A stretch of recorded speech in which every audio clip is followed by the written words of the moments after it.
রাদিয়াল্লাহু তাআলা আনহু قال আব্দুল্লাহ ইবনে মাসউদ রাদিয়াল্লাহু তাআলা আনহুর বর্ণনা, তিনি বলেন, ইয়া আইয়ুহান নাস ইত্তাকুল্লাহ, হে মানুষ তোমরা আল্লাহকে ভয় করো, রিজিক অন্বেষণে তোমরা মধ্যপন্থা অবলম্বন করো।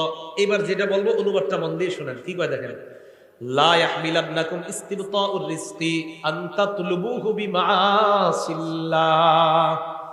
হালাল পথে রিজিক তালাশ করতে গিয়ে রিজিক আসতে যদি বিলম্ব হয়, আবার বলছি, হালাল পথে রিজিক তালাশ করতে গিয়ে প্রচুর রিজিক আসতে যদি বিলম্ব হয়, রিজিক তালাশ করতেছেন, রিজিক আপনার কাছে আসতে আসতে আসতেছে, তো রিজিক তালাশ করতে গিয়ে রিজিক যদি আসতে বিলম্ব হয়, আব্দুল্লাহ ইবনে মাসউদ বলেন, এই রিজিক আসতে বিলম্ব হইলে তোমরা তাড়াতাড়ি রিজিক উপার্জনের জন্য কোন নাফরমানির পথ বাইছে নিবা না।